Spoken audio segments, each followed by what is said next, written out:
You need to learn to be uncomfortable. You need to be comfortable being uncomfortable. And you need to be in a space where you allow yourself to be challenged, but more importantly, in a space where you are willing to be uncomfortable and grow. And then she said, most people fail in that process because most people live in the fixed mindset. The fixed mindset is, this is who I am. This is what I know. This is what I'm capable of. This is what I'm good at. And this is where I'm going to stay.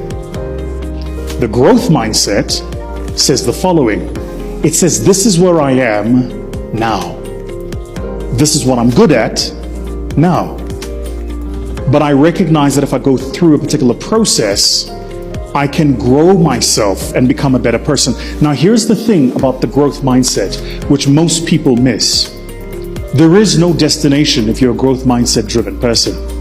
There's only the next location. So you're never complete. Your growth journey is never complete. You're constantly becoming better. Crazy idea. So think about it this way, right? Let's imagine that you are like a finance professional and you work in banking or you work in auditing or something like this. The idea that you are never going to reach the pinnacle of your capability, that you're constantly going to be pursuing a better you, that at every single summit of excellence is presented to you a new summit, a new challenge for you to climb. Well, that's where continuous learning and development comes from. That's why even though you might graduate and qualify as a particular profession or professional in a particular profession, you can constantly become better. Growth mindset. I think I've got a growth mindset. You know, I'm fairly well traveled. I've got decent exposure. I meet great people. I'll go all over the world. I'd like to think I've got a growth mindset. Here's the thing though about having a growth mindset is you can have a growth mindset in an environment of scarcity. And the limitation of your mindset is still the environment that you're in. Because you're in an environment of scarcity. So your approximation of what's possible is based on the environment that you see around you. So you guys know I've been traveling recently and I've been on tour and I was out in the US. And on one of the weeks I'm in the US, I got to spend some time while in Miami speaking alongside Michael Phelps. You guys know Michael Phelps, 23-time gold medalist, the most decorated Olympic athlete of all time. Great guy, by the way. Just what a gent, what a scholar. And then I got to speak alongside Tia-Clair Toomey, who without question is the most dominant athlete in the history of the CrossFit Games. She's won it, I want to say 6 times now or something like this.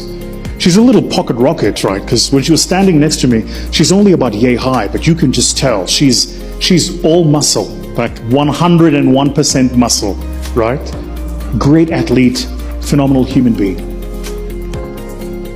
Then I got to spend some time meeting a couple of people who are in my industry and in my craft, and traveled out to Los Angeles, met with my manager and the team out there.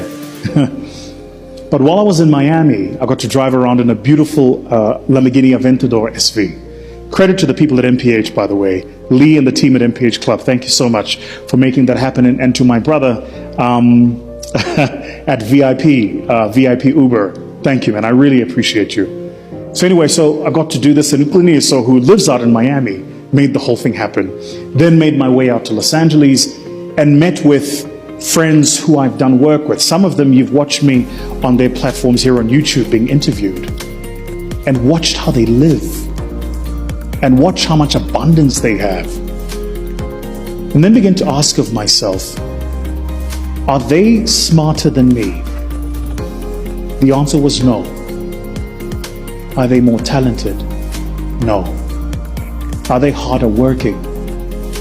No.